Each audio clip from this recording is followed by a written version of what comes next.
meat in the freezer. So happy I'm on lunch. It's so stupid. I think it might work. Chaos, like every hunting season. Seems like it's not going anywhere, but it also seems like it could go somewhere. He lost his paper bag, I swear. I would not. I'm actually pretty good directionally. No, I hated it, but I also loved it. Yeah. Not the mosquito part.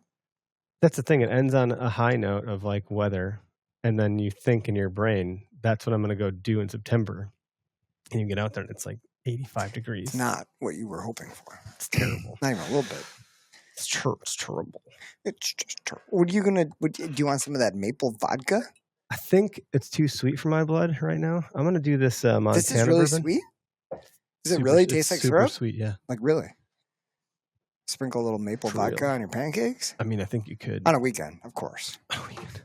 That's the only time I eat pancakes anyways. I'm a big fan of cooking pancakes for the kids. Dude, we make pancakes all the time. That's the best. Protein pancakes, the way to go. Those are fun. Yeah. I got to watch for eggs What and is those this? for Dane, but yeah. Ooh. There we go. Ooh. Okay. I think I just need to put us live in one more spot, and we are good to go. All right. Well, let's kick it. Is that Beastie Boys? Yeah. This is the Okayest Hunter Podcast. Never pass on shooter bucks, because that's just meat in the freezer. It's your tags. You hunt how you look. Tastes like the Blackfoot River. It's like Sorry. tastes like Bigfoot's. Awkward silence. You want to shoot Bigfoot? I'd do it with nozzle rounds. For sure. Take down power, my friend. Could you imagine if you got Bigfoot and you're like the round that got Bigfoot? You'd be like famous forever. I think John Nason would be very pumped if we were able to do that. And would it be good or bad? It would be like, I can't believe you killed him. No, I was being attacked. Like Bigfoot wouldn't just shake your hand. You'd have to put a round in him. And so, like, most people would love it. Other people might be like, you're a horrible human. That sounds like another nation dividing. Dude, the Bigfoot controversy would be... I'm not keeping, sure. When we were in Oregon, I mean, Pacific Northwest, I was keeping my eyes open, like there's a lot of dark timber out there. There's a lot of dark I don't know timber. what's lurking. I didn't Bigfoots see are any tempted by the dark timber. I feel like I would have spotted some Bigfoot poop, like some scat. You'd notice that. The AI Bigfoot generation where they're like... That's going to be like this out there. It's just a giant man turd. You're going to see that. Is he real? Like No. it's somewhere in my mind. I just think there's a small chance it could be real, and that's enough. Like I'm not there. It's like the last little ember burning in the fire the next day, and if you blow on it enough, you could reignite that puppy. It's always there for me. Bigfoot's always that little ember that I could get going. That for you. And so every now and again, the wind blows, and I'm like, "Ooh, it could be real." I did stumble across a trail camera picture on some trail camera of Wisconsin, whatever. Didn't you used to run that page? Whitetail, Wisconsin trail cam, or Wisconsin Whitetail trail cam. Is that still a thing? No, Dave, we have not done anything on that in many, many years. Okay. But there was a cougar trail cam picture, mountain lion, from Townsend, where my parents' cabin is. So I sent that to them earlier today. Like, hey, it's a little alarming. Watch your butts. Yeah, I mean, I don't even know how you could. If it's going to get you, it's going to get you. Yeah, the good thing is you won't know it. Yeah, you'll just be dead. Yeah, it's not going to work. That's the way to go. Things are very stealthy. Anyway, so yeah, Nozzler's a partner of ours. Use code OHP for 20% off. We typically put that in the show notes. I can't do it on YouTube because it doesn't link, so I don't do the hyperlink. But anyway, Latitude. What I would say for Latitude, I mean, lots of stuff coming down the pike for those guys. They're always innovating. They're always putting out new gear, colorways. Like, stay frosty with Latitude. You're always going to be pleasantly surprised with everything they're bringing out as it leads up to season. But my tip of the week for them, that I don't do tips of the week, this isn't like a normal segment, I'm just saying it that way, is practice shooting on your strong side and your weak side. I think that's an important takeaway. Make sure you're practicing with the gear that you intend to bring out. It's one of the favorite. That's probably the biggest reason I didn't go, is I'm not like ready yet. And part of being ready isn't just getting my camouflage in order and my stuff scent free and blah, blah, blah. It's also like putting my gear through the paces before I actually do in the woods. Because I think that's just a recipe for an accident. And I mean, if you're going to hunt out of a saddle, like you just mentioned, practicing off strong side and weak side. But I would also, like, if you have a tree set up where you're going to, like, you got a target, leave your target in the same place and try setting up your platforms in multiple spots around that tree. Because I hunted out of a tree stand Sunday morning, our second day of season. Then I hunted out of my Latitude saddle in the evening. And like the way I had it positioned, I had trails on one side and I had a lot of trails on the other side. So I was trying to like put it in that sweet spot, but then like I practiced drawing and like getting in position. And it's just something, if you haven't done it for a year, I would practice it for sure. It's a smart thing to do. I failed. I didn't practice. And that was my hang up last year. And I think we'll see that at some point here when the videos are done. But position of that thing, it seems like you're always going to get the deer coming a slight bit off of where you had predicted or projected them to come through. And that little bit can really mess with how you are able to draw back on them when you're in the saddle. So in a tree stand too, just the same. It's like if they come too far in your weak side in your tree stand, like you're not going to do it. So anyway, check out Latitude code OHP for all of our partners. You see the rack hub we got on display still here for all of your Euro mounts, antler mounts, single antlers, pairs of antlers, Euro mounts. They have a wide array now. They've added as we've been working with them for over 2 years or something like that, and they did not have this many products when we started. No, and they keep getting better and nicer. Yeah, definitely. If it's wall worthy, you got to get rack hub. Use code OHP over there, and then Gerber. I think we got all of the knives shipped out that are co-branded Okayest Hunter and Gerber. So those are out there. We're actually doing another camping trip with our family in October, which I'm kind of enthused about. We've always wanted to do that, and hunting season kind of takes over, and we're going to do it this year. So we got a campsite booked. We're going to go in October. We booked it like in spring. But having all that Gerber camping gear is actually pretty dope as we got to experience a turkey camp. And, you know, it's nice. You want to have something to wash your dishes with, but it does give a different vibe when you're trying to like chop up a pancake and syrup and it's not on a paper plate where then it gets all soggy and gross and starts dripping off the bottom. And, you know, it's like a little bit more manageable. So lots of good gear and equipment for those guys, not just knives, but multi-tools and everything else. So even we had a hatchet for splitting up wood. Gus put it to work. Yeah, just chopping down trees. Quit chopping those trees down. All right. Well, season is here for us here in Wisconsin. It is. We did run a BOGO 50% off sale for our hats and I think it ends at the end of today. So if you hear this episode and you want to like take advantage of it, get on our website before that goes away. Subscribe to our email if you haven't. Subscribe on Apple Podcast, Spotify, YouTube. It all is nice to know that people are actually subscribing. But we do have a guest with us. I'll shut up and bring him on. We have Derrick Dixon, who has been making his podcast rounds, like a tour, basically. You're like a famous person now doing this podcast tour. Derrick with Whitetail Research. How you doing, buddy? Yeah, I'm doing good. How are you? We're good, man. This is a good place to be. This studio is a good place for us. Spirits are lifted. This is like a little sanctuary, a little mini deer camp that we get to experience on Tuesdays, even outside of deer season. And we're excited to talk about a guy who's as excited as you are about following big deer and learning about them, which you've shown as your absolute passion over the last few months with your YouTube channel that I think has been very well accepted throughout the whitetail community. So thank you for taking the, kind of diving onto a sword and doing that for all of us to learn from, because it's been really cool watching your videos. Yeah, absolutely. You posted, I think, the debut one about 2 months ago, and it's been a fast and furious start for you from that. So let's rewind, and I'd love to hear you talk about kind of how, I'm supposed to roll my chair here, how you kind of went about this decision. Like you had a career, that career ended. You can explain that. You did this thing for a year with this drone that you invested in, and optimistically so, hoping that like this day would come and it would do what it's doing. So you had the foresight to kind of see that and put in the work to map to it. But let's back it up and hear kind of your origin story and kind of what led you to not make the decision and the leap and the jump entrepreneurially. Is that a freaking word? But also like that. What planted the seed for you to like think that this is something you wanted to do? So lots to unpack there. Yeah, absolutely. Well, kind of the original origin story. I'll start kind of all the way back, I guess, whenever I started hunting. I mean, I started hunting whenever I was 6 years old, so that's kind of where the initial passion, whenever it was legal in Missouri. My grandpa was always really heavily into it. My dad really wasn't so much, but mainly my grandpa. And I think my dad actually took me for my first year. But my grandpa was the one that kind of shepherded me moving forward. And he was kind of the one that taught me exactly what to do in terms of how to get a mature buck, put up on the wall type thing.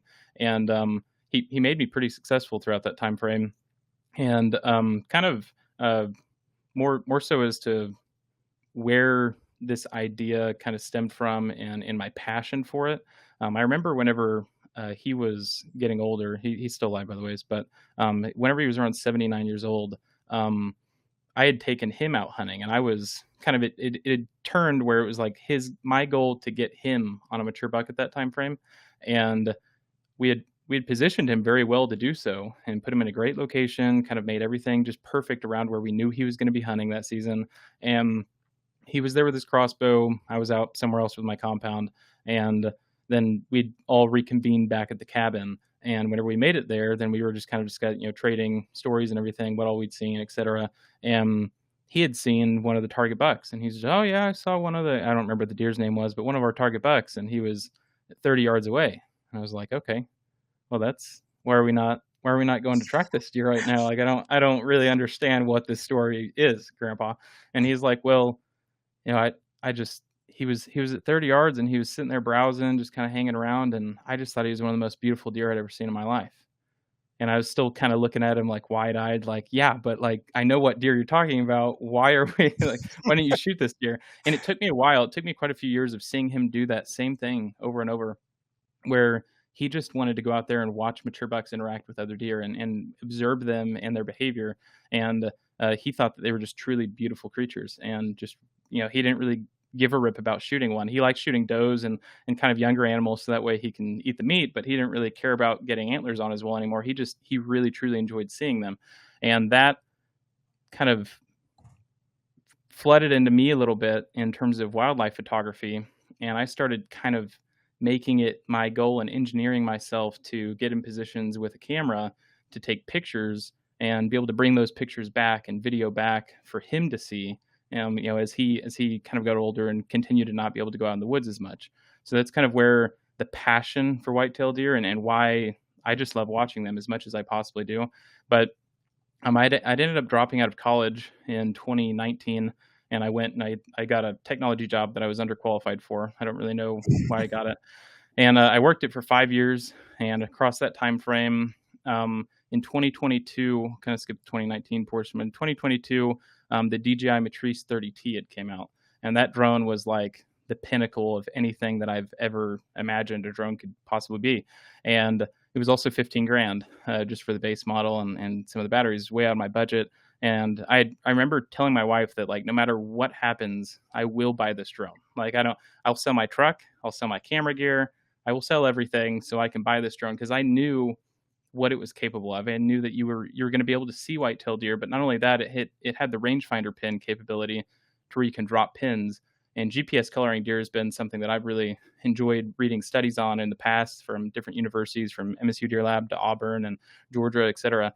And I kind of wanted to do it for myself in my own controlled environment.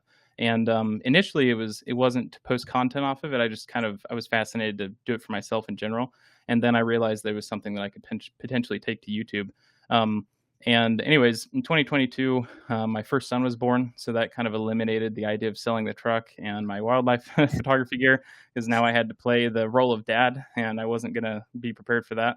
And fast forward 2024, me and my boss, he had recognized in me that I was kind of hating myself. I was hating my job. I was working in an office all the time. I was working in an office more than I was supposed to be doing, in fact, for my job role. And it was just kind of ramming me into a wall, per se. I was just going insane. And he had seen that I was in a really dark place mentally. So one day he had pulled me aside and we had a really long conversation about it. And a few months later, my second child was born, my daughter. And I was on paternity leave. And whenever I made it home, I wasn't home for 3 to 4 hours. And he had called me. And we first started off the conversation. He asked me about my daughter and how everything went. And everything went well, etc. And then he was like, well, I really wanted to call you because I wanted to let you know that I'm firing you. And I was like, oh, okay. That's could have started off with that, buddy, like Mr. Friend. Yeah. Which we're still friends today and et cetera. But still, like, in that moment in time, I definitely had a little bit of hatred for him.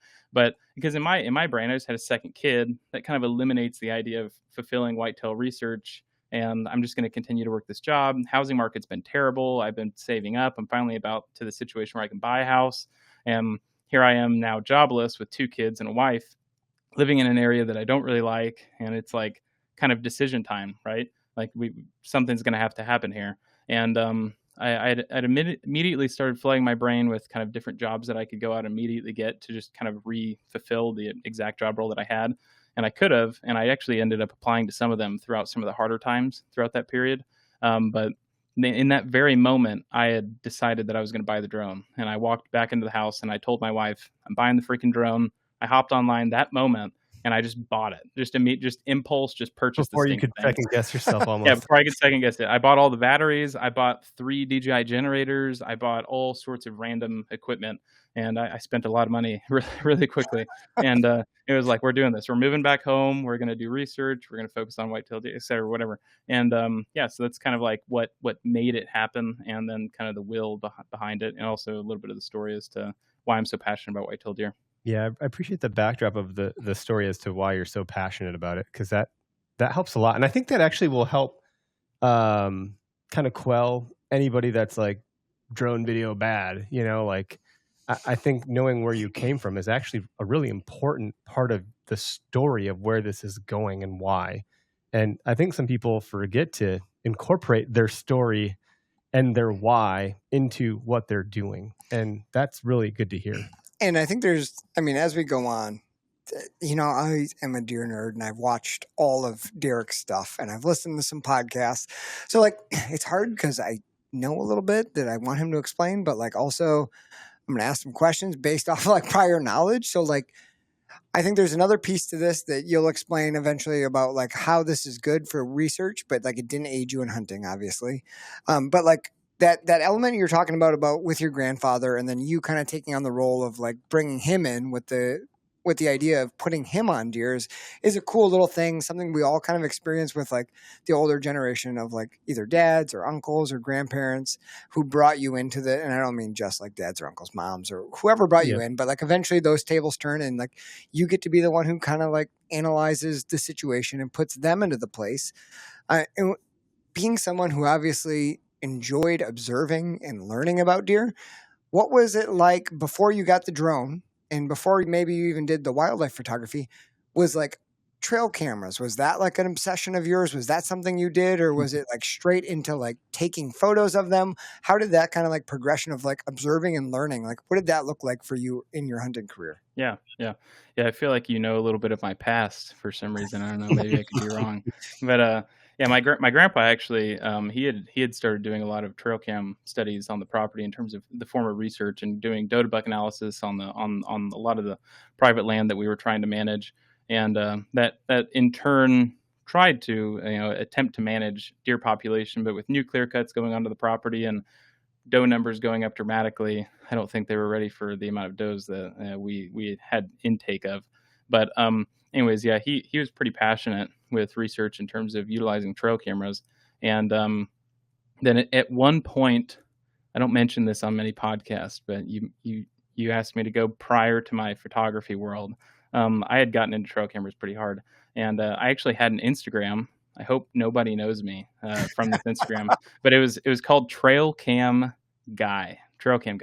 And I started off posting pictures of myself and trail cameras, stuff that I was going around and doing. And then I started kind of outsourcing and pulling in more content, and the channel grew pretty large. And then I realized, like, why in the crap am I posting other people's stuff? And then by that time I started getting into wildlife photography. And it's like, why in the crap am I posting other people's stuff onto a freaking Instagram page for likes? Like it was just the stupidest thing ever. So I shut down the page immediately once I realized that. And it's and then I never revived it until now. I've revived the channel. That's why the channel, or that YouTube, or keep in this.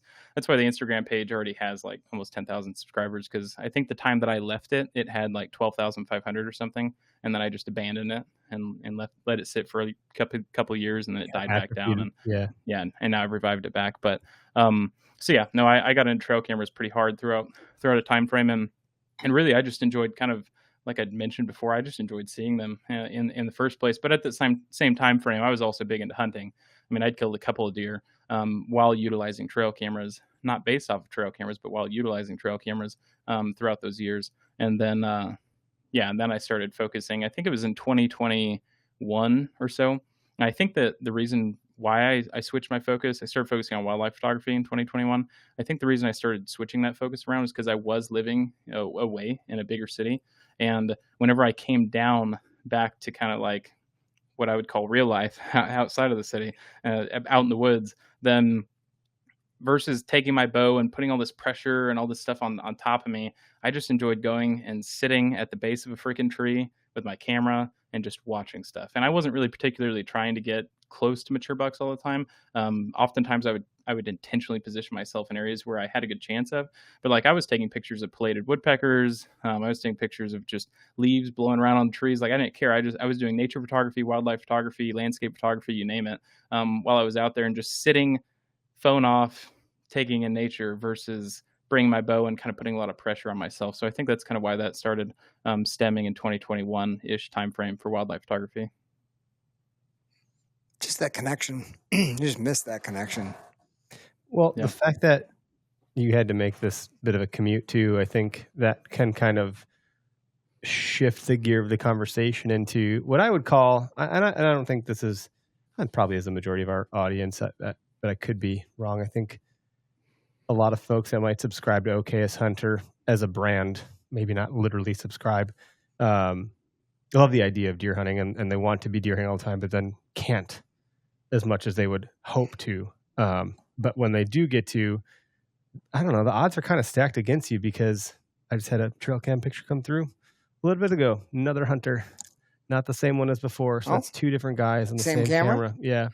So it's getting pressured already. It's like, it's just, you're limited by a lot when you don't have time. You have two kids, you understand to a degree how that can affect things. It's not that your wife won't watch them. For me, at least, it's a little bit of guilt that she is watching them. And then also I want to be there with them. So I get to all of that to be like, what are some of the things we can start to extract from the research you have and the findings that you've uncovered thus far, knowing that you're going to be doing this more frequently, that can either myth bust or debunk or affirm some assumptions we've had about these animals that could increase our odds when we have time. Time, I think, is our best asset for hunting. I've always argued that if I had more and more time, of course I would get it done.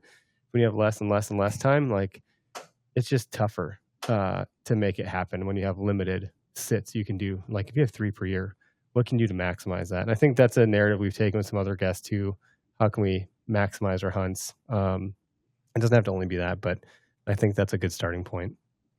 Yeah. And I think what you're mentioning with kind of your fan base and your kind of core of Okayest Hunter, and the fact that a lot of them, kind of like me prior, didn't have a lot of time to get out in the woods to be able to devote as much time as you really need to really hone in on a mature buck in some cases. Really, at that rate, whenever you're kind of becoming kind of a weekend-ish warrior, you're lowering your chances dramatically to be able to get on that mature buck. And I think that one of the things I've noticed about people like that, like myself in the previously, and then other guys that I just know locally, is that they start relying really heavily on what their trail cameras are showing them, which is fascinating that you brought that up, that you're having people walk by. And that's a different kind of realm to it. I haven't been able to research public land properties where there is that heavy human pressure element implemented into it. I've been able to research private properties where there's some pretty heavy hunting pressure, but nothing at the level of a public land property. But even then, kind of excluding the human side of it, allowing what their trail cameras are showing them to really dictate their time in terms of how they're going to go and spend, be able to utilize their time in terms of how they're going to go out and hunt. And also it affects them in terms of their decision making really, really heavily. In the fact that if you're getting pictures of maybe a mature buck on camera A and you have camera B, C, and D, and those cameras never show a mature buck ever, and every once in a while they get pictures of does, etc. But you know that they're in like even maybe a better location than camera A, but for whatever reason, camera A is showing the mature buck once a week, then you're probably going to go and hunt pretty close by somewhere to camera A, and you're just going to let B, C, and D kind of die in the back of your mind because you're going to be really hyper focused on camera A. And I think that's a little bit of an issue, because in some situations you can try to force things with your limited time onto camera A location, where maybe you're not hunting your best situation. You don't have the best odds going into that location. But since your time is being so hyper focused on that one area, then you're going to force something that you shouldn't have ever done whenever you had better odds over at camera C and, that general location, or maybe camera D, and you could have plopped up to those areas and hunted a higher odds situation where you weren't going to bump anything moving in or out, and maybe you had thermals to your advantage and wind to your advantage and just kind of everything in your favor, versus jumping into a situation where you're starting to stack odds against you preemptively. So, yeah. Yeah, I think that happens more and more, especially with and our buddy from Good Sit Mobile, Brian Douglas, just put a post on his Instagram story about cell cameras and how everyone sees it as such a horrible thing or like a negative thing that there's cell cameras all over public lands. Now we're talking public lands for a second, but he was talking about how he sees it as a positive thing every time he sees one, because it's less pressure that's actually intruding and bumping deer for people going to check cameras or hunt, because everyone's waiting for that picture of the one big buck before they go and hunt, which was an interesting take. And like, Derrick had done a video, one of his series, about like you had like tracked deer movement all around these cameras, then they never walked in front of the camera. And it was incredible to watch what he had found, where like these deer were right there. They just didn't walk in front of the camera. I think like, that's something we get so fixated on getting that positive, like, oh, there he is, go get him. But like he just explained, like it's, man, and with no time, how do you know that though? Like, without boots on the ground, being able to walk in there and read sign, it's really tough. Yeah, I think the cell cam is like you have a boot on the ground and it walked. It's like laces untied. And I'm not a trapper, so I can't say that we have a trapping podcast on our network. And Zach can call in, or he could, scold me or something. But with a trap, you have to put it in such a incredibly specific spot to get a paw or whatever critter foot in there. And I feel like trail cams are kind of like that. Like, it's so specific. And you can do things like you can do the mock scrape, and you can pee in it, you can spray the branch and all the things to try to like get them to stop and go. But there might be a bigger scrape on the other side of that tree that they did. Something that I would like to get your take on, Derrick, is you were in IT and technology, and something I learned when I was in IT and technology, which I also hated, by the way, so I'm not doing it anymore either. I also quit to pursue my dreams. So like we have that in common. But something we uncovered was a desire path. And I remember like looking at, there's like some image on a college campus we would use all the time. And you wouldn't think this would apply to technology, but it was like this beautiful blade brick path.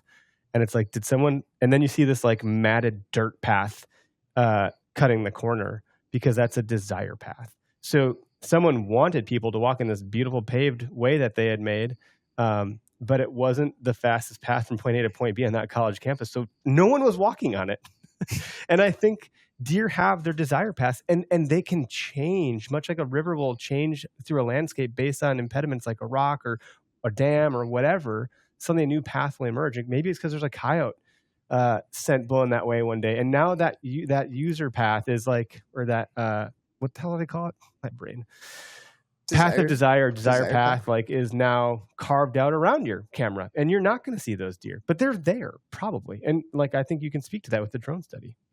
Yeah. I'm going to start stealing the terminology desired path, and I'm just going to coin it as a whitetail research. Do it, man. I got no claim on that. That's fair. Yeah. So anyone watching this live stream, I came up with that, and I told them about it prior to the recording. But I think that's a really good way of explaining it, and that's why I've done a couple of videos in terms of utilizing different software and then also boots on the ground effort to preemptively kind of X off these areas where deer cannot travel on your property. So going in and looking for these, not all topographical features will have this, but looking for little 8-foot cliffs that run the inside of a ridge system, or, you can use something as simple as, well, in person, a fallen tree, and that fallen tree just has a, giant root wad, and deer are going to be forced to walk around it in that section. And I think that one thing that I've learned that's really important from that is whenever you're mapping off a property and all these locations where deer absolutely 100% cannot walk, and you're trying to locate funnels, as we all know, kind of traditionally, a funnel is you're looking for something where it's really tight and deer, again, they're being forced to travel in this really, sub 30 yard, sub 50 yard little location. And to me, a funnel can be as wide as 200 yards, 300 yards, 400 yards, as long as it's forcing deer to travel in this particular area. Then in my opinion, that's a funnel. And you can utilize that to your advantage where if say you only have topographical features where you're only getting funnels that are 200 yards wide or 300 yards wide, then basically sit on the fringes of that 200 yard wide funnel off in the distance. And if you have the time, and slowly work yourself in till you find that desired travel route where deer are consistently traveling through that section. And that's, in my opinion, that's one of the greatest little tools that you can utilize preemptively, because a lot of that work can be done before ever entering in the woods. So whenever you're at your IT job and you're sitting on your computer, I would highly recommend opening another tab, throwing up Onyx or something in it, and go out and just map all of these little terrain features. And what I was using was TrainX actually, and using a 37-degree slope. And from what I've seen on not just the main property I researched, but all the other properties as well, was that the 37 degrees just seemed to be where it was like too steep, like overall. And then whenever I drug it down to 25 degrees, that was where it was questionable. Sometimes I made it in field and it actually was too steep. Sometimes I made it in field and deer were just hammering a trail right up and down the middle of it. And then in some situations it would be too steep, but if you walked up halfway on that area, if you kind of scrambled halfway up on the area, then there was a trail hammered out like in the side of it, just like a 1 foot or 2 foot, 3 foot trail where they're hammering it right into the side of it. But basically you can do a lot of the preemptive stuff beforehand and then go in and field and verify everything that you've preemptively seen, and then find those 200 yard funnels, or maybe in some scenarios you actually have real funnels where they're 30 yards or 40 yards, something actually really tight, and be able to go in and hunt off of those day one versus kind of having to figure it all out in the field whenever you go out on your limited time frame that you have.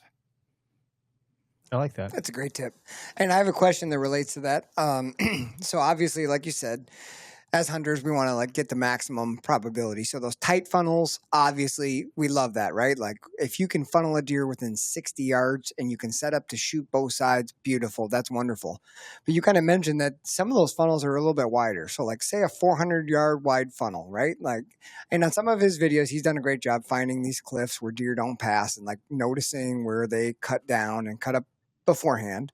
But say like a 400 yard wide funnel, right? So the deer still has lots of different probabilities of where they're going to travel throughout that funnel. And you kind of mentioned starting on the edge and working your way in. I'm just curious, through your thermal drone research, like following these deer around, what have you noticed, say like a 400 yard funnel, right? So like there's something that's somewhat impeding, whether that's a cliff, a ridge, and a field.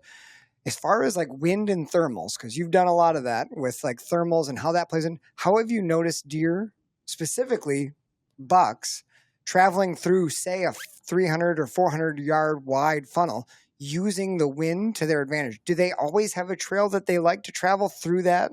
Or do they shift their movements based on what the wind is doing or based on time of day with what the thermal's doing? Like, did you notice that them shifting their pattern traveling through the funnel?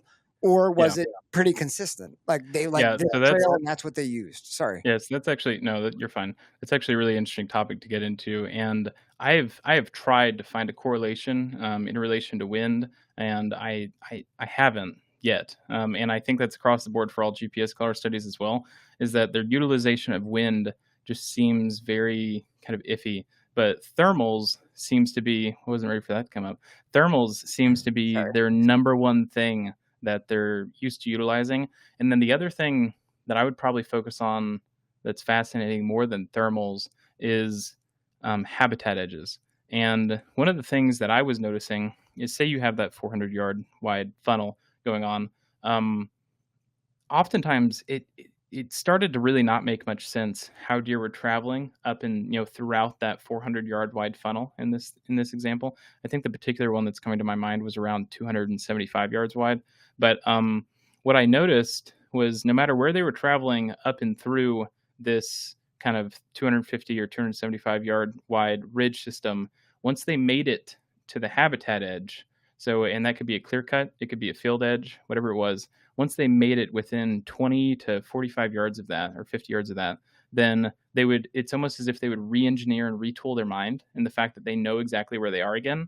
and then they would just move with that habitat edge, if that makes sense. So I saw it very, very consistently with clear cuts, for an example, where deer are moving up and down a ridge and towards a clear cut in this example. And once they made it to the clear cut, then it was as if, they kind of lifted their head and they realized exactly where they were, kind of as if you've seen like a community scrape type thing, or a post sign scrape or a post sign rub.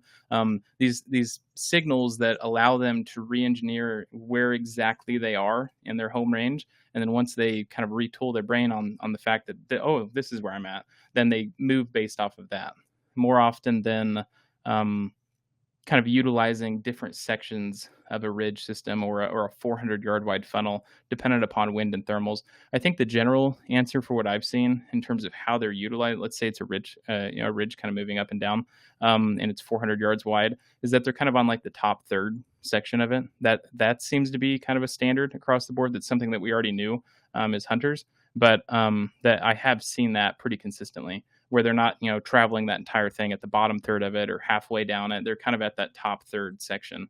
But for the most part, that top third, say on a 400-yard wide ridge, that top third could be, 30 yards or 75 yards wide. They're just kind of traveling anywhere between that. It's not like a beaten down trail every single time, especially for a mature buck.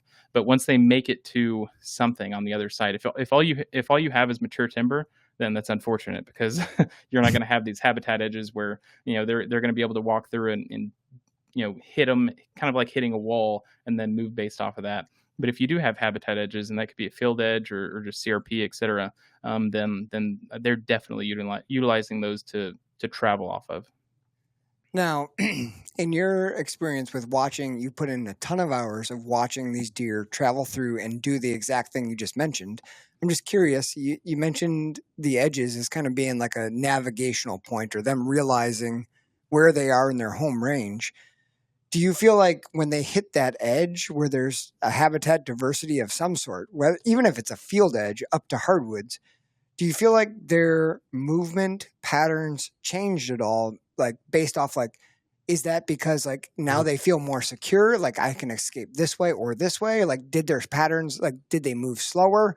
Were they moving different through that monotonous terrain than they were when they hit that edge? Like was it a safety feature, do you think? Or was it just purely like navigational? Like now they know I'm going to follow this edge. Did the movement remain the same? Does that make sense? From what I've seen, I think that it's purely navigational. It's kind of like walking until you run into like a fence row type situation. And then you see the fence, like kind of imagine yourself as a human and leave your phone behind and GPS, compass, everything back at home, and just take a straight bead through the woods. And you're going to attempt, you'll find yourself trying to use these types of things as well whenever you're walking through the woods, these types of navigational things where whenever you see it, you remember it, and then you're able to kind of retool like, oh, okay, this is where or even like if you had which deer don't have this, but they've lived in it, so they know it a little bit better than us. But if you went onto a new property and you just looked at topography and you kind of memorized all these areas, and then you went out and you walked it, you'd be looking for those kind of navigational cues, those picturesque things that you're going to memorize off of. And I think they're doing the same thing with that. In terms of the way that they're traveling, the speed that they're traveling, and everything, it really seems pretty consistent across the board. They could speed up, they could slow down. I've seen some areas where they just decide to start running, down through a drainage and back up on the other side. And I have no idea why he did that. Maybe he picked up a scent of something and he decided to, and then he cools right back down and he's kind of sniffing the ground the entire way. But yeah, no, in terms of something direct to that, I also think that I probably don't have near enough data to make a full answer on that as to whether or not there's a correlation, because there could be. But yeah, no, at the moment, I personally have not seen a correlation. What are you trying to get at, Derrick? Across from me. Not on the screen. This Derrick. Me? Yeah. Why do you ask that question? Well, I was just asking whether, like, traveling through open hardwoods, in my mind, from what I know, my gathered experiences, deer maybe travel faster or more random, especially in the Northwoods of Wisconsin, where they're trying to avoid or evade or not be as easily patterned by wolves or coyotes or hunters. But when you reach an edge, like an edge of a clear cut, as the other Derrick mentioned, typically that provides a bit more safety, because if there's danger in one, you run to the other. If there's danger on the other, you run to the other, right? Like, so there's like more options for running away or escaping or eluding based off of having 2 habitat terrain types versus 1. So So I was wondering maybe they walk a little faster or more a bit random coming across the hardwoods. He mentioned traveling the top third, but then I thought maybe they slow down when they would hit some sort of edge, a CRP edge or a wooded edge, clear cut edge, that maybe that terrain offers more of a security in that they know they can go with more decisions in their court. And the reason I ask why you ask, I always like to ask that question, just in general. I think it's a good practice. But additionally, for us weekend warriors to hold our feet to the fire of the initial, like, how do I interpret that? What's the benefit of knowing that information? Yeah. Even if we had a conclusive correlation and causation outcome here, what do I do with that information? Mm-hmm. What's the point of knowing that? The point of knowing that would know that deer are edgy critters, right? And I want to hear his explanation too, Derrick's. But like knowing that setting up close to an edge might cause them to linger a bit more. Like if they're coming out of thick and you're waiting at the edge, that might be a staging area where you can get them to wait in daylight versus hunting in open hardwoods.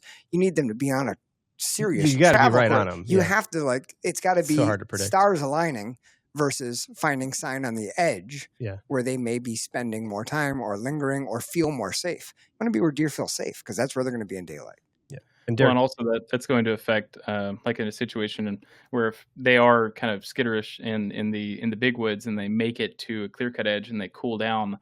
Think about yourself as a bow hunter in that situation where you have point A where deer's busting it through the woods and now you're gonna have to try to stop him and sling an arrow at him, or you can hunt up where he's gonna be a little bit more comfortable, move by you slower, get an easier shot on him. So yeah, and also just from the perspective of say he even is moving past you in a clear cut area, if you had to make a pop grunt or something to try to stop him, he's probably less likely in that scenario, if there is a correlation between these two things, that he wouldn't bust out as soon as he heard a sound. Whereas in the woods, if he's still being kind of, a little bit on edge, then there's a higher odds of that, I would feel. I can tell you from personal experience, even if a deer is not on the edge, if it's a mature deer and you're in open hardwoods and you grunt and there is no deer within 100 yards of him, he will spook if that deer is smart. Because I've done that too many times where I've grunted at a deer where they can see. There's no deer. They'll look around. He's gone. A mature deer, 5.5-year-old, if he can't see a deer, but he hears a deer, goodbye.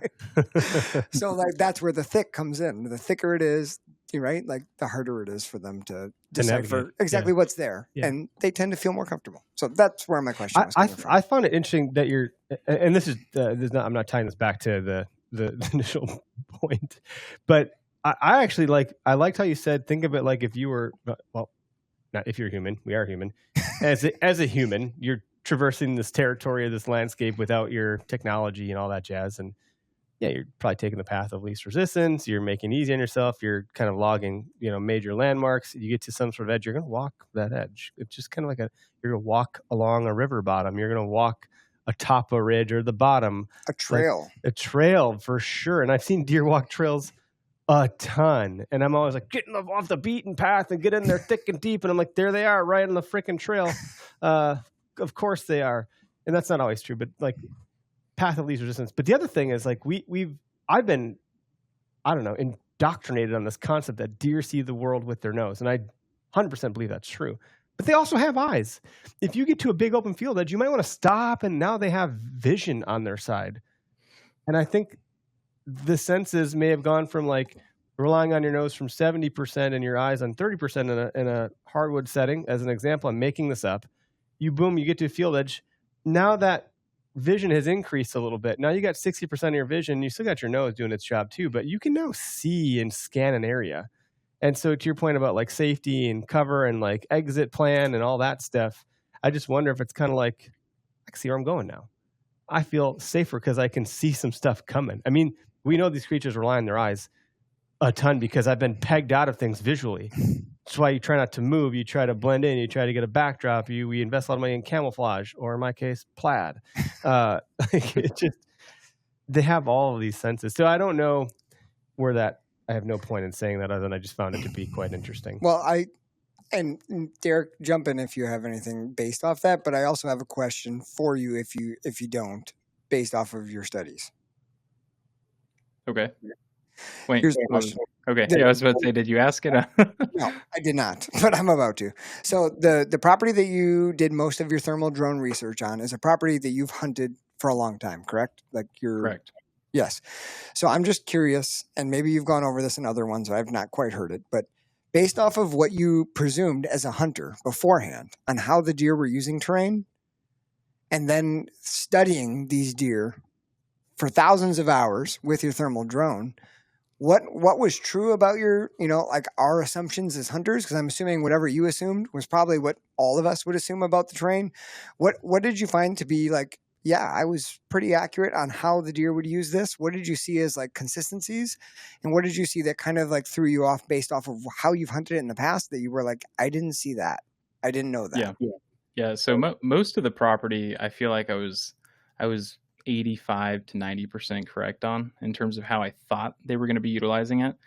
But where things got really, really steep on the south side of the property, that's where I kind of got humbled pretty hard in terms of what I thought I knew. And me and a couple other people, we kind of had debates, and we were always wondering, one of the more fascinating things to us about this property was sometimes we would get a picture in the morning of a deer on the very south side of the property, and then he would be a mile to a mile and a half on the north side of the property, by the middle of the day or by the evening. And you always kind of play the game like, well, how did you go from point A to point B? And what's the exact route that you could have taken? So I started trying to make all those, trails out. And then vice versa, whenever I would go shed hunting and whatnot, then I would try to go out and find all of these trails and walk them and try to hammer them down. And I started kind of making estimations as to what the most likely connection point between the south side and the north side of the property would be, because there's just so much steep terrain in there in this kind of creek bottom with little cliffs and all sorts of things that people have seen on the YouTube videos. And there was one ridge that they use, period. I haven't seen them use any other ones in this conglomerate of ridges where they could technically use this one, or this one. They only use this one really right down in the center. And I haven't 100% pieced together why. Because if the deer wanted to get to the north side of the property, excluding that one individual ridge, which I'll never show as to which one it is, because that would kind of burn it for everybody. But they have to go all the way around onto other properties, which they don't care about going onto other properties. But they would have to go way out of their way to get back to the north, which I'm sure they do every once in a while, just because they have things to do off to the east and the west, and then they kind of wrap back into the north. But for a direct connection from the south side of the property, which is still on the property, to the north side of the property, there was one ridge system that went down and back up, and they utilized it every single time. And the only thing that I can piece together is that there technically were two habitat edges on either side of it, so it was kind of like connection points. And then also, I think that location, I didn't realize it topography, on a topography standpoint, that it was the least amount of elevation change. But after going back in person and walking that exact trail that I've watched them walk so many times, it definitely has the least elevation change. So that was one thing that I noticed that I'd never guessed prior. It's cool. Are you just having so much fun doing this, dude? Like, is there any point where you're like, I just feel like it would be your obsession with like watching nature and videoing nature and photographing nature.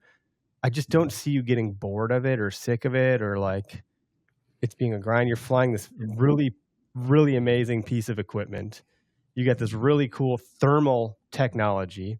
Like, you got to be zooming in on all sorts of stuff, like raccoon. You seen any? Like, yeah.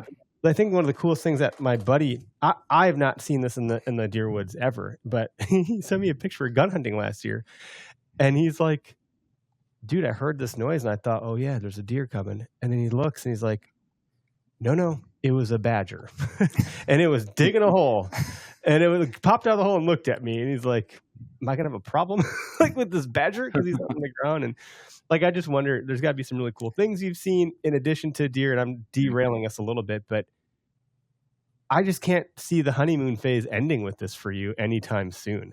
It's got to be so fun. And I will say, last season there were a couple times where I don't know that I was getting bored of it, but I started kind of like losing the realization as to like how cool what I was doing was. A couple months in, while I was flying, I became used to it. I was going out every single day, and I'm flying for 8 to 14 hours a day and nonstop.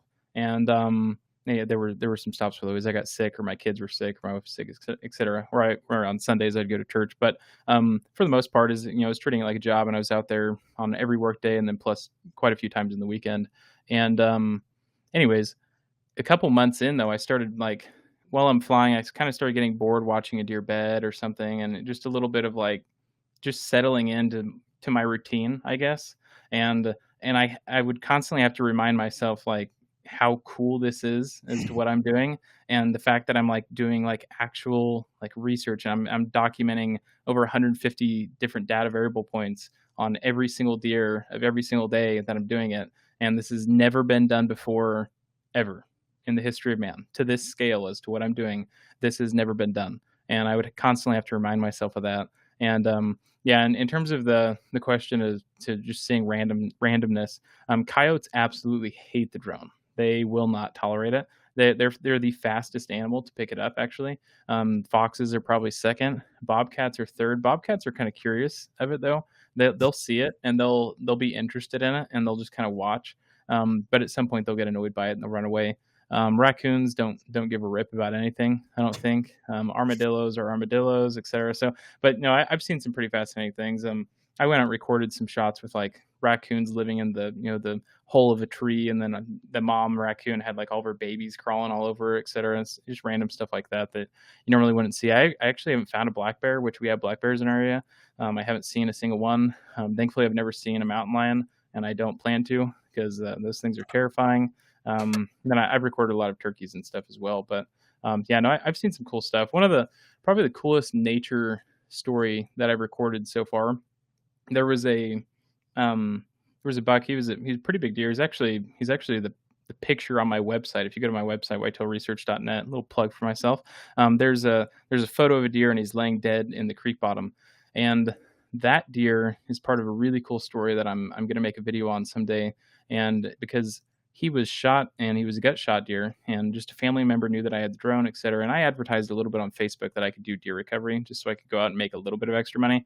I think I only did 8 or 9 jobs, but these people had contacted me, and they knew me through my dad. And so I went out and I flew for this deer. It had been gut shot, and it had ran 550 yards or so, and it bedded back down, and it was mortally wounded. I mean, it looked absolutely terrible where it was laying.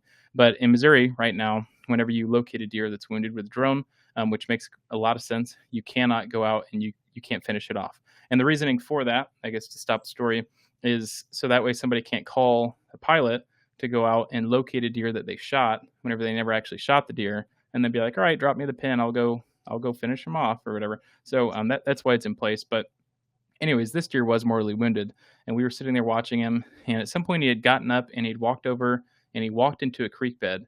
And whenever he was standing there, I'd noticed a couple hot spots to the north of him come moving in. And I flipped back onto my Zoom camera, and they were 2 coyotes. And one of the coyotes wrapped down below him in the creek bottom and started bluff charging him over and over and over. And every single time the buck would spin, and he'd drop his head, and he'd pin his ears back, etc. And kind of show that he was going to beat the crap out of them if they came after him. But it was really interesting to see these coyotes like kind of testing him to see how healthy he still was. And then they backed out and they left. 2 hours passed, and they came back, and there were 8 of them this time. And he had moved a little bit further down the creek, and 3 of them got on all sides of him, and they just started bluff charging him from every direction. And he was lowering his head, and he's spinning around the water, and he's charging at him. And it was one of the craziest things I've ever seen.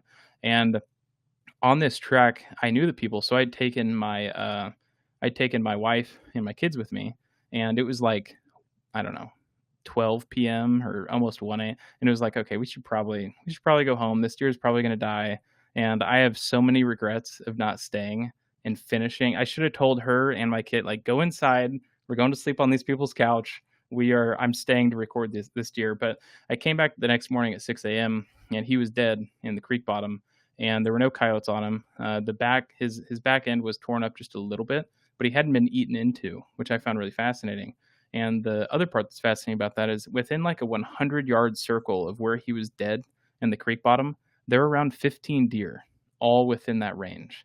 And one side of me thinks maybe they're just curious animals, and they came in to see, like, okay, like the most dominant buck in the area has died because he was the most dominant buck, and they're all just curious about it. But the other part of me wonders, because he wasn't torn into that much, wonders if defended they him were off. actually, they were trying to defend him off and trying to protect him. And that thought number two, makes it even worse for me. That the fact that I didn't stay and record it, because it's like, oh my goodness, if that took place in nature, like that would have been one of the coolest things ever to record. I mean, what I had captured was still really cool, but the chance of seeing that potentially, I mean, I hope somebody records that someday, if that is a thing, because I think that would be one of the coolest things to Very watch. communal animals too. Like we talk about the fact that not we, but just hunters and all that researchers, like they smell on the molecular level. Like they probably knew that was Steve that was in trouble. You know, like I'm willing to bet that the latter could have been certainly true. If the coyotes weren't still there and he wasn't eaten into, I don't know what the point of them recruiting more coyotes to come and finish that deer off. They're hungry animals. Like they want their protein, you know, their survival. There's something to that communal aspect, and whether they were in that situation, very well could have been they came, they heard the coyotes and they came and did something. But I tell you what, like in the early spring, late winter, when a lot of deer die up north, like I found a lot of shed antlers close to dead deer, which leads me to believe to that curiosity thing too, where like they're checking out, they're smelling. I found a lot of antlers close to dead carcasses where deer die late winter, early spring, lack of food. It's got to give out quite the smell. Like deer, you know? like they're not just wanting to be around it. They're interested in for some reason. And that's really interesting what he just mentioned there. Yeah, that's a very fascinating story. If that is something that, like, if you could have caught on, you may have potentially recorded a wildlife phenomenon that had yet to have been observed. So I hear you on the I should have stayed kind of thing. But do you think at this point, do you think that you have observed mature deer during daylight more than any other person? I've been asked that. Well, someone left a comment in my comment section. They said that I probably had.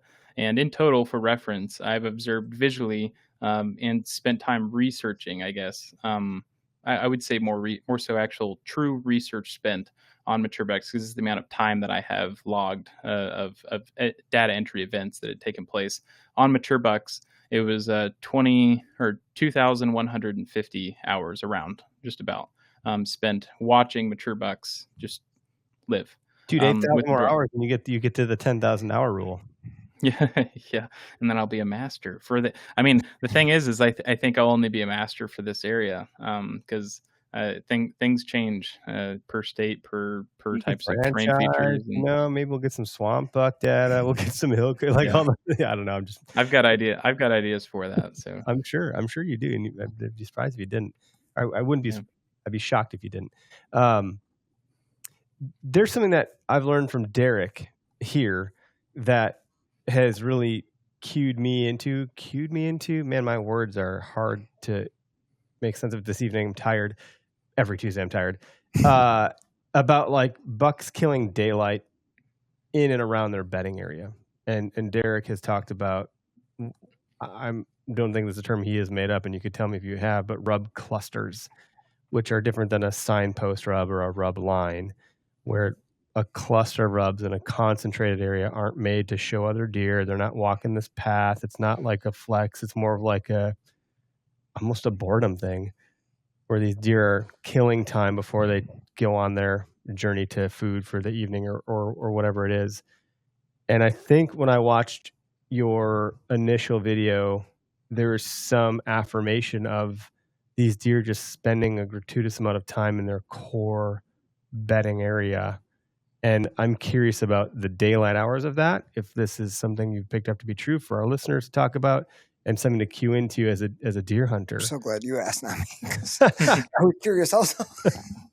Yeah, no, 100% in the evening time frame more than anything. I've seen that take place, and what I've seen, the other interesting thing about the evening that I've seen, which was talked about on that first video, and I will probably end up making an entire video on that subject, anyways.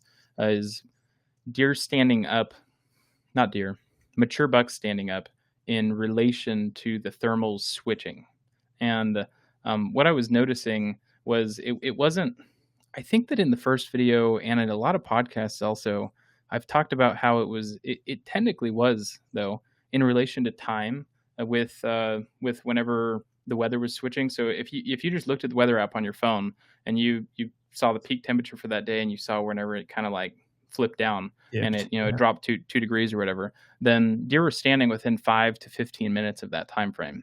And I think what's actually taking place as I've deep dove into this area of thermals is their particular area just so happens to have the thermals getting switched based off of where the sun's located. As the sun's starting to go down, that's whenever that area that they're bedded in is coincidentally getting shaded at that moment. And whenever that happens, that's whenever thermals switch, but they don't actually just do like a hard switch where they're rising all the way throughout the day and then it's just like, all right, time to fall. And then everything starts going down.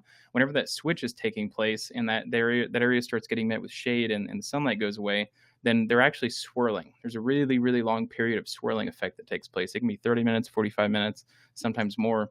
And whenever the thermals switch and they begin swirling, I think that puts a mature buck at a extreme advantage in the location that he's in. And in that scenario, I think they're standing based off of that. Whenever thermals start to kind of linger in that area and start to swirl in the location that they're bedded in, I think they stand up based off of that more so than they probably feel how we feel when it's that last light and we're like, time to check in, MFer. You're telling yourself, you're like, this is the moment. Everything quiets down. You can feel it. You know what we're talking about when I say this as a hunter. I'm wondering if when that switch happens, they're like, time to stand up, motherfucker. Time to get real. And I think that's definitely. And the interesting thing about it though, as to what Derrick number 2 or Derrick number 1, who's number 1 here? This is your podcast. I'm number 2. Okay, yeah, I'm number 1. That's what I thought. You are. But whenever that takes place though, oftentimes I was seeing mature bucks stand in that one location, within a 30-yard circle, and just kind of browse around, ruminate, clean themselves, etc. For 15 minutes all the way up to 45 minutes in some cases, where they would just hang right in their bedding location that entire time. And then all of a sudden it was like, all right, they flick their tail and they decide they're going to head up the ridge and walk off towards the staging area all of a sudden for whatever reason. I haven't put a correlation to that yet as to why they decide to leave. Or where in some cases they get out of their bed and they don't do that at all. They just bounce out immediately. But anyways, I've seen both. But more often than not, I see them kind of linger in their bedding area.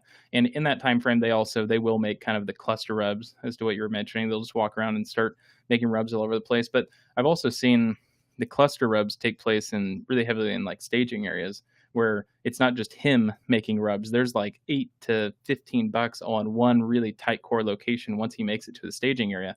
That, in my opinion, what I've seen, especially whenever you have a dominant buck, it's almost as if those other deer, the younger bucks, they're moving in to see exactly what he's doing. Where's the dominant guy in the area, especially in the late season, over anything, but still moving in to see where he's at and then kind of reacting based off of him and kind of bouncing around him the entire time and observing him.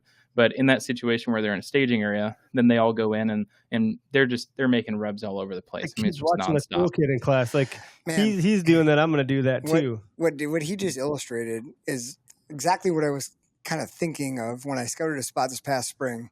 There's a bedding area. We're super flat here, so we don't have the same terrain as Derrick has in Missouri, but this really flat area that had really good cover, low cover, young cover. So not great for rubbing, but like really good for bedding, right? Like in dry years, really thick cover. And then as I came out of this, I found some beds in there. Okay, looks good. There's a couple of rubs. And as I came out toward this creek, it turned to alders, which trees that kind of grow horizontally, and the rubs started picking up. And like all of a sudden I started noticing other trails. And it was almost like exactly what he explained, where multiple deer were coming out to the edge of this creek where there was this thick underbrush, and then it opened up. But you could like see smaller rubs, but then like in the middle, I kind of found this like area where there was much taller, bigger thrashed rubs. And that's the area I followed back to like one of the main beds. But it was exactly what he, like, it seemed like multiple deer were like converging there, coming out of the bedding area. And then like the little ones were either watching for the big one or like making, getting up earlier. So if I'm an Okayest hunter, all I got to do is figure out where the big buck is and then just kind of get a few rungs up there Hunt so I off can to shoot the my spike. side and then shoot the Shoot the smaller one spike. when it comes in an hour I could get that before one, Sunday. There you go. Like, yeah, if you think you know where a big one is, like he's gonna be really hard to kill.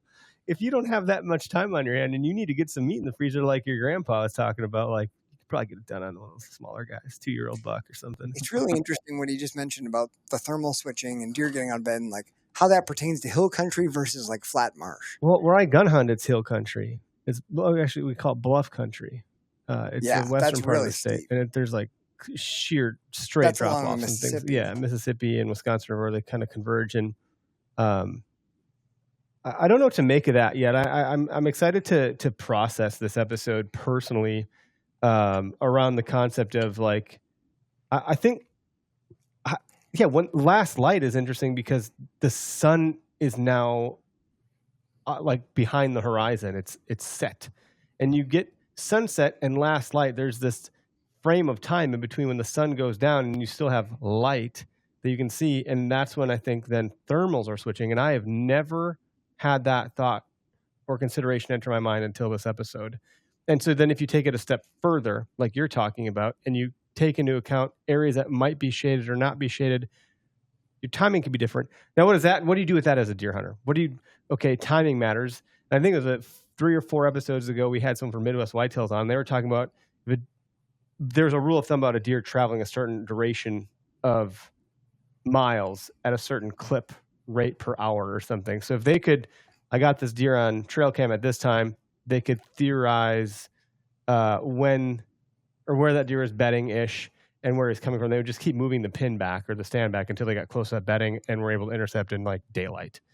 And I think that plus what you're talking about plus thermals, there's something here that feels actionable ish that you could kind of make some moves on to increase your odds as a weekend warrior, but you have to put in some effort. So I like the idea that you're just gold bricking at work, watching, like going through OnX or whatever and just plotting pins. And, hopefully you're doing some scouting off season to a degree. The more of that you're doing, the better you're going to be no matter what. You're going to have a plan A through Z if you do that like you do versus me. I have a plan A through maybe D or F. I don't really have a lot of additional plans. So like if plan A doesn't work, I'm kind of like, man, what do I do now?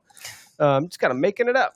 But I like this talk track. This is pretty unique, I think, and interesting. And we asked you before we hit the record button, but I'll ask you in front of everybody here. Is there anything that you haven't been asked that you wish you would have been asked or that someone hasn't like addressed that you're like, man, I can't believe no one asked me this yet. What the hell? I'm like dying to tell people this.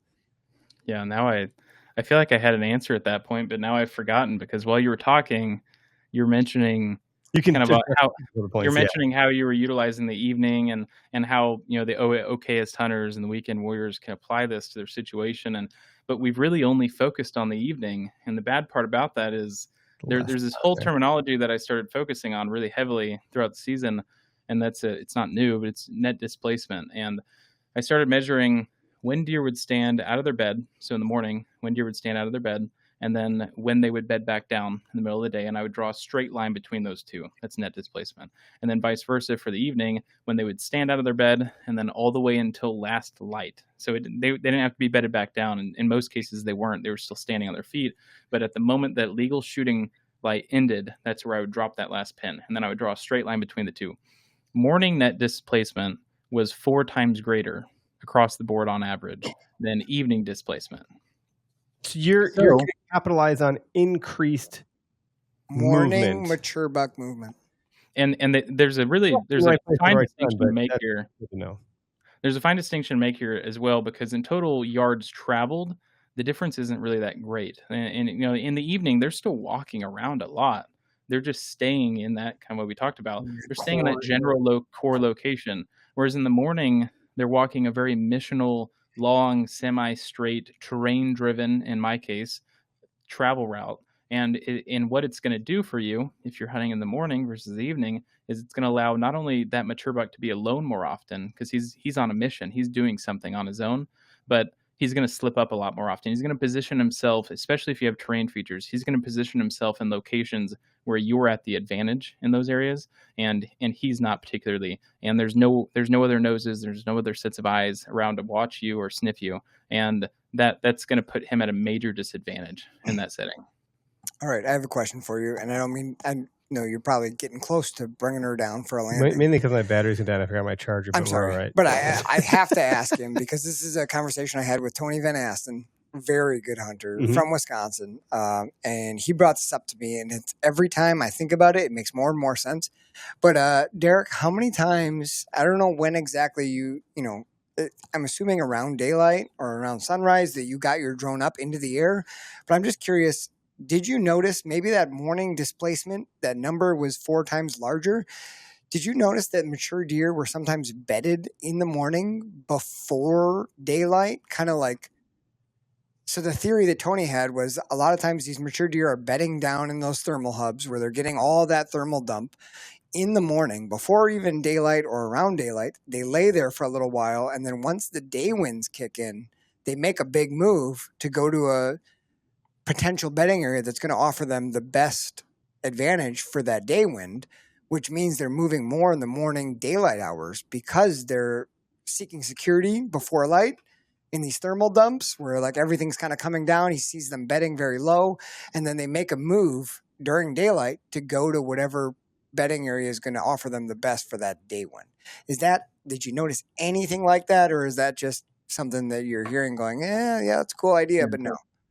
Yeah, I mean, I can't say for sure that I've seen something exactly like that multiple times to where I can just document it. But I feel like I have, and it makes a lot of sense. I mean, I've definitely seen mature bucks bedding in thermal hubs, like for reference in the morning, and then sometimes staying in those thermal hubs for a little bit longer past daylight, when thermals are still kind of falling down and draining towards the bottom, and then getting up a little bit later. But I've also seen where one thing I don't think a lot of people realize is how far into the morning a mature buck will move. Oftentimes I'm not seeing them make their midday bed until 9 to 10:30 a.m. And for me, like as traditionally as a hunter, kind of how I was taught, once it hits like 8:15 to 8:45, it's like we're wrapping this crap up and I'm heading home type thing. Or we're gonna go take a nap or eat something, whatever. But like you're done in the morning. But from what I'm seeing, I'm seeing them still, and oftentimes, in that later period, they're in a pretty good location, but still then they're still on their feet throughout that time frame. And I think that some guys that end up killing midday moving deer, where they're killing one at like 10:30 or 10:45, and maybe they're kind of near a community scrape or something in that situation, I think they're picking them up on the tail end of that morning travel route. Not so often making a midday shift in some of those situations. That's not 100%, but I think that that's happening more often than not. I think what I'll have to do a little bit more thinking on his mentality, but it makes a lot of sense. I'll try to apply it maybe into the future though.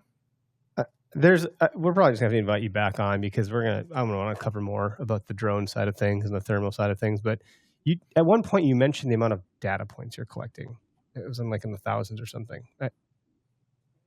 Because you're getting thermal, wind, deer, time of day, time of year. And then you multiply that across the amount of time you put in the hours of 2,000 some odd hours. Maybe that's where the thousands came from. But are you using like an LLM to help like synthesize that data or like cleanse it and like analyze it? There's got to be another layer to this other than what your eyes are seeing. Yeah. So I mean, pretty much for you. To explain like the basics of my process, I have like 30 to 45, I don't remember exactly, I'd have to look at the spreadsheet, but variables that are automated every single day. In fact, I have them automating, per day right now, and they pretty much pull weather data and all sorts of different variables for my area and input them into the spreadsheet for me. And I think it does it actually on every single deer that I have put into the map. So from deer number 1 all the way to 44 that I have already in the spreadsheet, from the moment that I log them in, it starts automating these variables in, and it'll do it wind direction. If there's going to be a midday wind shift, it'll input that. There's weather variables that get input into it, but in the end, it's just all of the basics that most of us guys are looking for. There's also a lot of stuff related to moon phase that I have not seen a correlation with yet. For all you moon phase guys out there, I'm sorry, neither is GPS colors. Full front. I've been having that debate. We're not with people. moon phase guys. No, we're not moon phase guys. It's just fine. Yeah. I mean, whatever. Yeah. But cold front is a topic, and I'm like, I mean, let's go around the room here and get opinions on this. I think it's just like, look, if it's chilly out and I have a fur coat on, I'm probably gonna move around more to get some like heat going. If it's a hot day, I don't have a fur coat on, I'm probably not trying to move to sweat my balls off. Like I would just distill it to that alone. But there's been deer studies that are like, nah, cold fronts ain't really doing it. I'm like, bullshit. But I don't know. No, statistically, I've not seen a correlation as well with GPS colors in relation to cold fronts. Same thing. There's a different thing for my wife. Okay, I need you to tell me that there's something statistically significant. So when I see a cold front, I gotta justify the hunt. If we give you $20, Eric, you will kill a big deer. So I think that it's also dependent upon your situation that you're in. So like right now, we're in kind of a massive heat wave. Going on. It's freaking hot, 90 degrees outside. September season just started for us, and yesterday on the opening day it was 90 degrees all day, and it sucked all day long. Trail cameras are dead, I'm assuming, pretty much everywhere, and there's just zero activity. And then all of a sudden this pop-up storm came in. It was like, and it moved in at like 5:30 p.m. and the temperature dropped by 12 degrees. I didn't go out and fly. I was in here editing a video, but I recommended to multiple people, get your butt out and go hunt at this very moment, because I haven't seen it with a drone, but in this particular situation where there's this evening cold front and there's just this stupid heat that's been going on, it's going to get deer up on their feet sooner. And I got a picture sent back to me from one of my friends of a pretty nice mature buck killed on opening morning from a little bit north of me. So no, I think there's definitely something to it. I just, from drone and the amount of data that I've input, I haven't seen it yet. If you get a text from Derrick Dixon to go hunt, you better go freaking hunt. The drone whitetail research guy is sending you a text message to go hunt. You Derrick, might want to get out. If you can send me a text about every 3 or 4 days to say you need to go hunt, I would greatly appreciate that, no matter the conditions. Can we just can you set up like an auto responder, like just like how like certain celebrities have like, I'll get a text from Gary Vaynerchuk, and it's not real, right? Like it's not. It's real. But it says it's from him. That's not if real. it was like Derrick Dixon says, go hunt right now, I'd be like, honey, this is it. Like, understand who this guy is, right? Like, I gotta go. I have to go. If people would like pay me for that and like subscribe for like a couple $dollars per month. That's your Cameo. Like, what's that Cameo app? I'm willing to instead pay of wishing me happy birthday, $12 I'm gonna just tell you I'm gonna pay you $50 to send me a text to go hunt at this time. Dude, that's a pretty solid business plan. I think you get a lot of subscribers. I'm gonna do it for weathermen too. I'm gonna get like the local weather guy. Who are they around here? Like, I don't know. There's like one pretty famous one. I'm like, can you just text me it's time to go hunting?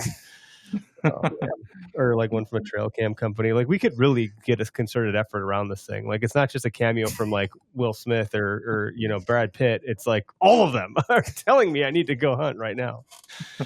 And I'll show my boss too. Like, hey boss, I gotta go. You understand? It's not my choice. Yeah. You understand what's happening here. No, this is cool, man. So you have, I'm assuming, some pretty significant plans and a lot of work to do. You've hung your hat on this thing. You got a lot on the line, but it sounds like it's going well. What do you want to leave people with for today? Like, what are the tidbits you want to kind of like keep ringing people's ears as this episode comes in for a landing? Yeah. For one, one thing I always mention on every podcast I go on is that I am working on a video in relation to thermals, and in my opinion, it's like it's the pinnacle of all videos that I'll ever make, and I'm trying to make it as important as possible. It's probably going to be 45 minutes, maybe a little bit longer, but make it longer. Maybe longer. It's going to have 15 to 20 minutes explaining the science behind what the crap is actually happening. And from a scientific standpoint. So it's going to be just stupid nerdy, and we're all going to nerd out together. And then at that point, then it's going to break, and we're going to make it reapplicable for hunters. And but in the end, I like to kind of continue to pitch that video on every podcast. So that way it's something that everyone, I'm working on other videos as well. Of course, I have one that's going to come out soon, but that video in itself, I think, will be one of the most important ones that I make. Do you have a working title for that one yet, or is that too soon? No, it's too soon. I don't. I overthink and complicate every title. That I make, That's good. No, it matters because like I think your thumbnail of your original launch that mattered a lot. And I also want to just say I really, really love the humor that you drop into your videos. Yeah, it was good. It was subtle, but it was good. Like, dude, you do a really good job with the videos. I was like, he's one of us. They're That's just cool. freaking awesome. Yeah. They're so good.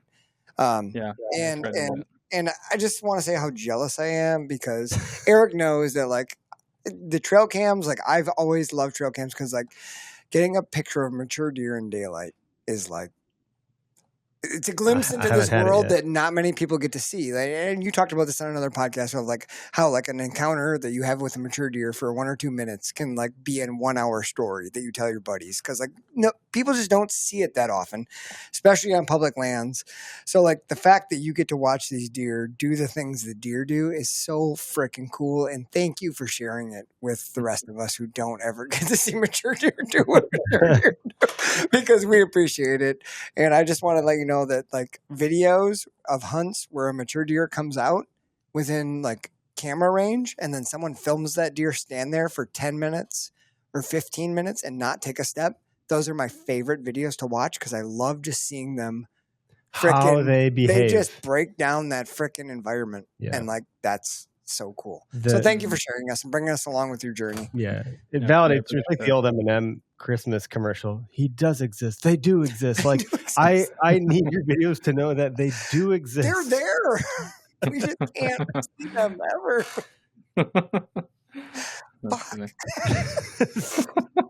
It hurts. God damn it. No, your humor and your humanness that you've infused in the videos, like that's so good to see because it is pretty scientific and that science stuff can get dry. So like the humor and the humility of it all is like very welcomed, especially from folks like us who like really go out to self-deprecate. Like that's like it's a brand tenants self-deprecating. So it's good. It's good to see, and we'd love to have you back in. And of course, like if you're ever able to come in studio, fantastic. I think that'd be a ton of fun. And as you kind of continue to put yourself out there this way, I'm sure there's gonna be lots of other fun opportunities with the MSU, Deer Labs of the world, the Onyx of the world, the other podcasters, content creators. So I'm sure you're just scratching the surface of all of what this is going to become. Yeah, for sure. I see that every week. I feel like I've been contacted by everyone I was going to be contacted by, and then it's like, oh, that's a big name. You kind of have to like pinch yourself type moment, and then it's like, okay, just a human, not a big deal. So yeah, we're all putting our pants on one leg at a time, and correct. If you're us, you're tripping and freaking smash your head on the headboard of the footboard, but stubbing your toe along the way. We'll get them on, but it's going to be awkward. There's like this awkward moment, like sometimes like I have to remember, like I can't just change on the side of the road and down to my boxers. Dude, and if I think I can, I'm like, this has got to be as quick as possible. And anytime you're trying to move quick, it's like when you totally fumble and mess it up, and like your wiener flops out on accident. And you're like, Jesus, man, get it together. I'm just kidding. I'm kidding. That's never happened. Sorry, this is not a wiener flopping out moment at all. But today, I pulled into the Quick Trip right by my school. Oh, no, you didn't do it at Quick Trip, did you? No, but I was putting on a new shirt. These are my work pants. There's no wiener flopping at Quick work Trip. Pants. You weirdo. Okay. Yeah, so I was changing into my shirt in the parking lot in my car, and the cross country team must have been running and going to Quick Trip. And one of the girls I've had in class comes around and waves, and I have no shirt on in my car, and I'm like, God, this is freaking the worst. I'm like, hi, Claire, with a shirt like hell. Good thing you don't have like your nipples pierced or something weird.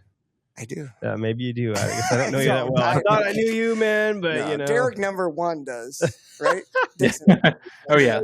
I did that when I was about 14 years old. Barbells. Yeah, they're cool. They're really. You sent a picture before podcast. They're pretty sweet. You like pain, That's how you There's a start. dragon around. If you get your nipples pierced, you're probably trekking into deeper into public land than the rest of us because you got a tire tolerance for pain.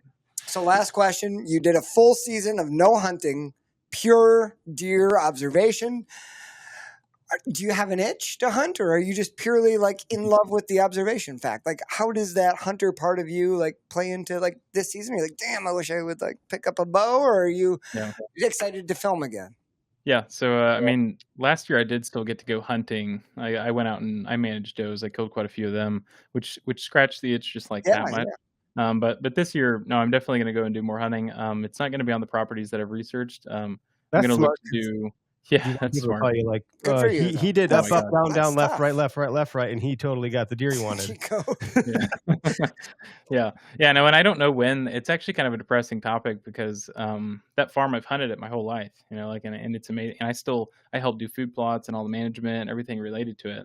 But now I'm not going to be able to go out and kill mature bucks because technically I feel like I've got 1 or 2 locations, maybe more, where it's like 100%er. If it's pre-rut or post-rut, like I could sit there and I'm gonna kill a mature buck within 5 days. Like there's no way that I wouldn't, in my opinion.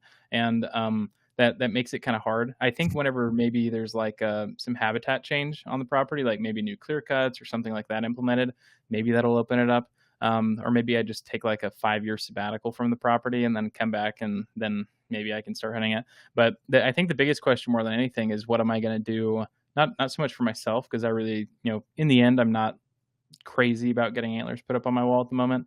I think it'd be cool, especially whenever I see like 130-inch, like gnarly mainframe 7. It's just a prick. I really like the idea of going out and shooting him. But in terms of just killing one to kill one, I'm not too crazy about it. But for me, it's whenever my son gets of age, because right now he's 3 years old. So whenever he becomes 6 and it's legal for him to go hunting, I'm kind of having to ask myself, like, what am I going to do about that? Like, am I going to give the key? I can't give the keys to the kingdom for the kid. Mhm. So I'm going to have to like try to train him in the same way. I put him in some good spots just because you're going to know some stuff. He's going to learn from a master. Like some of us have had the benefit of that. Dad, I'm sorry. The apple doesn't fall far from the tree. My dad's a fine hunter. But I call him a master? Probably not. Unfortunately, but he's telling me the right things about how we do this stuff, and I think that's very valuable. But there's certain guys that grew up, where their dads are killing just world-class deer every year. Like you're starting a few mile markers down the freaking highway when you got that in your sleeves. Your son's probably going to have a great time. Yeah, no, I'm sure he will. I think I'll probably start him out hunting fields in a tower or something, and he can sit there and be miserable for a couple of years. He'll be so mad at you when he realizes who you are one day. Like, Dad, you knew those deer don't come out to the fields. You put me in a goddamn field. What the hell's wrong with you, Dad? I had to send you through what everyone else goes what do you through. think my youth was about, son? Yeah, no, that's exactly it. Well, how did everyone in the comments? I didn't see any like major questions come through that we didn't already address, and no callers this evening, which is fine. I'm surprised. Usually we get like a prank every now and again. So it seemed like people were pretty tentative on just listening, and sometimes we don't get calls for that very reason because they don't want to disrupt the flow of what we're talking about. So that tells me you did a good job. But I think just your YouTube channel is shared a QR code on the screen that if you scan it with your phone, you'll pop up on your YouTube, which is Whitetail Research. You have other social platforms you talk about. You converted the trail cam page to this. Anything else you should be pointing people to? Yeah, no, it's just Whitetail Research across the board. I actually just updated my website, whitetailresearch.net. And if you Google Whitetail Research, I'm at the top now. So I am the first thing that pops up. Good job on the name, man. Yeah, that means I made it.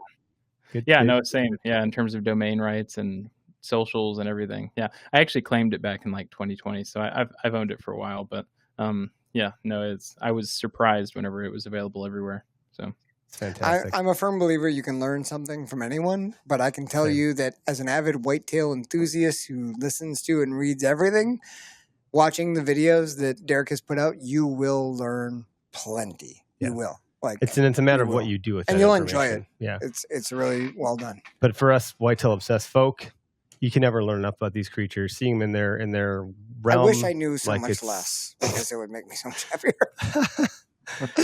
It is just fun to observe them, and I think that in and of itself is a gift you've given our community, is the ability to observe these things that we love so deeply and dearly. So if nothing else, like that is it's a gift, man. Like you've given us a gift. Yeah, I appreciate that. Yeah. Well, thanks for your time tonight. Appreciate it a whole bunch. Hopefully everyone got something out of this. If you did, please comment. You can comment on YouTube. You can comment on our Spotify when this goes live to Spotify. And we'd love to hear your thoughts on what you learned, what you would like to have learned. If we didn't address something, that's just more reason to bring Derrick back on the show in the future, probably after hunting season, to see how it all panned out. And he's got more data to talk about. So, thanks again for being here tonight. Appreciate it. Yeah, for sure. Anytime, guys.